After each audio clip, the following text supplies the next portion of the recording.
जनता party सच्चाई, जो लोग सच्चाई की आवाज उठा रहे हैं, सिर्फ उनको उनके ऊपर एफआईआर कराना और उनको जेल में डालने का काम कर रही है। इसीलिए जो विपक्ष में जनता के लिए जो सोच रहा है वो बोल रहा है, जो लोग जनता के लिए नहीं सोच रहे हैं, पर्सनल राजनीति कर रहे हैं, वो बोलने से डर रहे हैं।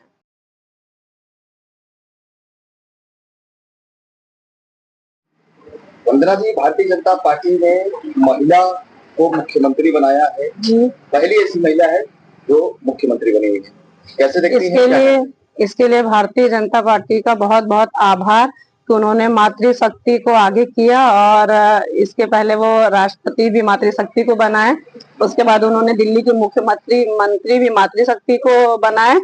लेकिन सिर्फ मैं ये जरूर कहना चाहूंगी कि उनका शायद चयन गलत था उनको बनाने के लिए, क्योंकि मैंने उनका पीछे का ट्विटर रिकॉर्ड देखा है तो उनकी भाषाएं बहुत अशोभनीय टाइप की रही हैं, जो कि एक महिला की नहीं होनी चाहिए। तो क्या आप मानती हैं कि भारतीय जनता पार्टी महिला सशक्तिकरण को उजागर कर रहा है तो वही दूसरी और महिलाओं को ध्यान दे रहा है? क्योंकि आप लोग तो आरोप लगाते हैं कि भारतीय जनता पार्टी महिलाओं को जो है कि आत्मनिर्भर की बातें नहीं करता। देखिए, 2027 में उत्तर प्रदेश बाकी जगहों का चुनाव होने वाला है, ये इसकी भी रणनीति हो सकती है मातृशक्ति का वोट लेने के लिए। वास्तव में ये तो है ही है कि भारतीय जनता पार्टी महिलाओं की सुरक्षा में असफल है। लेकिन वहीं दूसरी ओर जब मुख्यमंत्री बनाया गया रेखा गुप्ता जी को, तो विपक्ष के ऊपर और हमारी जितनी भी महिलाएं भारतीय जनता पार्टी में मंत्री विधायक सदन में बैठती हैं, वो हमारी बेटियों पे जो उत्पीड़न हो रहे हैं, महिलाओं के साथ जो अन्याय हो रहे हैं, जब वो एक कुर्सी पा जाती हैं तो वो भी बोलना उचित नहीं समझती हैं, जबकि उन्हें चाहिए कि वो अगर उनको सदन में बैठाया गया है तो महिलाओं के प्रति आवाज उठाएं।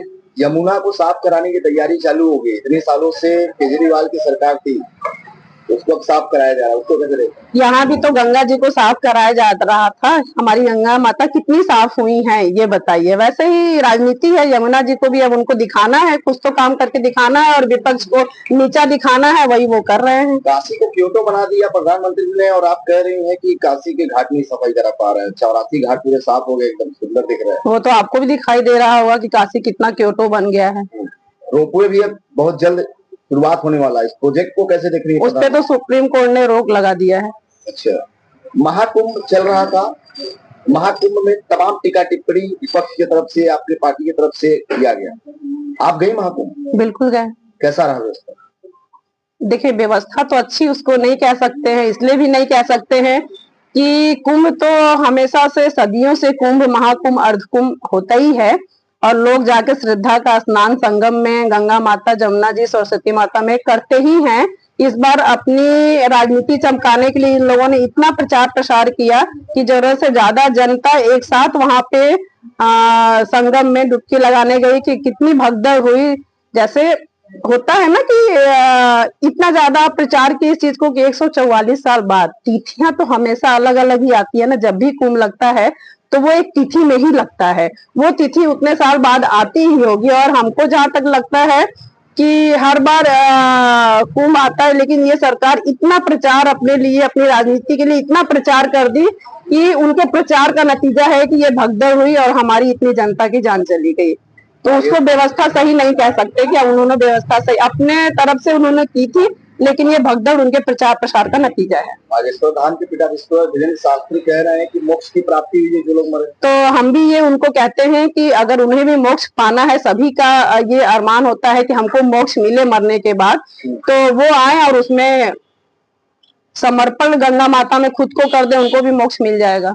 अब क्या लगता है, महिलाएं क्या मुख्यमंत्री बन सकती है? भारतीय जनता पार्टी ने शुरुआत कर ली, क्या आपकी विपक्ष की पार्टी यहाँ शुरुआत करेगी? बिल्कुल, हमारी विपक्ष की पार्टी महिलाओं को 50% अधिकार देती है और हर जगह देगी। हमारा तो ये शुरू से, हमारी पार्टी का तो ये शुरू से उद्देश्य ही है कि हम 50% महिलाओं को उनका अधिकार दें और हमारे जो संयोजक राष्ट्रीय अध्यक्ष जी हैं वो हमेशा महिलाओं को साथ लेके चलते हैं। ये आप लोगों ने देखा ही है कि महिलाएं हमारी पार्टी में आगे रहती है। आपकी पार्टी से लोग बिखर के जा रहे हैं स्वदेश भारतीय समाज पार्टी में ज्वाइन करने। आप लोगों ने कहा था कि सुभाष पार्टी जो है कि पलटू चाचा है ओम प्रकाश राजभर, वो पलटते हैं, हम लोग नहीं पलटते हैं। लेकिन आप ही की पार्टी बताइए, राजकुमार गुप्ता जी चले गए, कुछ और भी अन्य साथी छोड़ के गए। हम भी तो सुहेलदेव समाज पार्टी छोड़ के आए थे, हमें उनके उद्देश्य नीतियां पसंद नहीं थी, तो हम वहां से चले आए, अपनी पार्टी बनाए। हमारी पार्टी में जो लोग हैं उनको हो सकता है किसी वजह से हमारी नीतियां नहीं पसंद आ रही हो, या ओम प्रकाश राजभर जी अब सत्ता में आ गए हैं तो उन्हें ये लालच आ गया हो क्योंकि हम सत्ता में जाएंगे तो हमें ज्यादा फायदा होगा, इसलिए वो छोड़ के चले गए होंगे। खबरें सूत्रों के मुताबिक ये भी चल रही थी आपके राष्ट्रीय अध्यक्ष भी जा रहे हैं। स्वतंत्र है, अगर वो भी जाना चाहते हैं चले जाओ, उसके बाद मैं पार्टी चलाऊंगी।